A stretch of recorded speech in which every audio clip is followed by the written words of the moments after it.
কিরে, তুই এখানে? সকালে কিছু খাইছিস? না ভাইয়া, এবার কিছু খাই নাই। কা এখনো কিছু খাসনি কেন? তুমি তো জানোই বৃষ্টির কারণে বাইরের চুলাটা নষ্ট হয়ে গেছে, ঘরের ভিতরে গ্যাস নেই, সেজন্য মায় কিছু রাঁধতে পারে না, সেজন্য কিছু খাইনি। আরে ভাই, একটু সহ্য করে নে। আমাদের এই দুঃখের সময় আজীবন থাকবে না। তোর ভাইয়া আছি না, ভাইয়া যখন বিদেশে যাব তখন অনেক টাকা পাঠাবো, তখন তুই খুব আনন্দ করিস। হ্যাঁ, এখন একটু কষ্ট করে থাক। আচ্ছা ঠিক আছে, তুই বাসায় যা, আমি দেখি বাজার থেকে কিছু খাবার আনতে পারি কিনা। ঠিক আছে?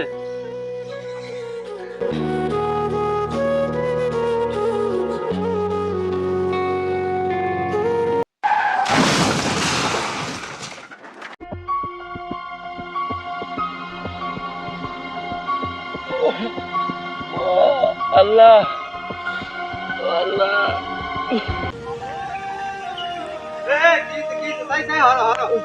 একটা মানুষ অ্যাক্সিডেন্ট হয়ে পড়ে রয়েছে আর তোমরা তামাশা করতেছো? হ্যাঁ, তুমি তামাশা করো। ধরো ধরো ধরো ধরো ধরো।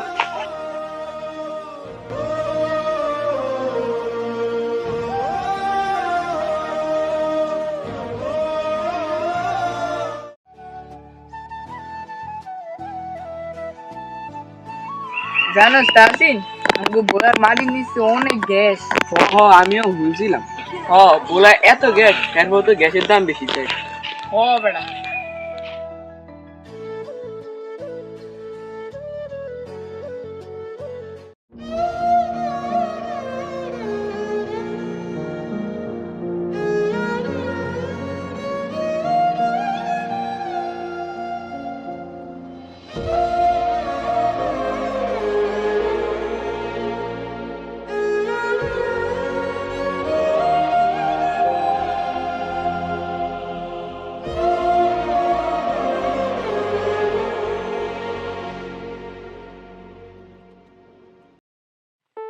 কি ও ভাই, আপনারা অনেকদিন পরে দেখলাম, পায়ের এখন কি অবস্থা?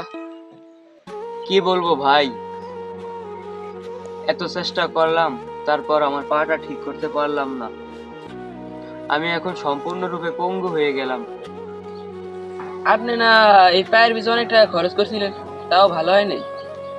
কি বলবো ভাই, দুঃখের কথা। এমন একটা দ্বীপে বসবাস করি, যেই দ্বীপে 22 লক্ষ মানুষ বসবাস করে, কিন্তু এই 22 লক্ষ মানুষের অসুস্থ হলে একটু ভালো চিকিৎসা করবে, তার জন্য একটা মেডিকেল কলেজ হাসপাতাল নাই। আজ যদি একটা মেডিকেল কলেজ হাসপাতাল আমাদের ভোলায় থাকতো, তাহলে উন্নত চিকিৎসা পেতাম আমি, আর আমি এখন পঙ্গু হতাম না। কি নেই আমাদের এই ভোলায়? গ্যাসের খনি আছে, চাষ করার মতো উর্বর জমি আছে, কিন্তু এই ভোলার মানুষের উন্নত চিকিৎসার জন্য একটা মেডিকেল কলেজ হাসপাতাল নাই। আরেকটা আফসোসের কথা কি জানো ভাই, আমাদের ভোলায় গ্যাসের খনি, কিন্তু ভোলার মানুষ গ্যাস ব্যবহার করতে পারছে না। গ্যাসের প্রচুর দাম। ভোলায় 22 লক্ষ মানুষ বসবাস করে, তাদের ভিতরে অধিকাংশ মানুষই খেটে খাওয়া লোক, কিন্তু গ্যাসের এত দাম হলে ভোলার মানুষ কিভাবে গ্যাস ব্যবহার করবে? ভাই আপনি ঠিকই বলছেন, আল্লাহর কাছে দোয়া করি যেন সব ঠিক হয়ে যায়।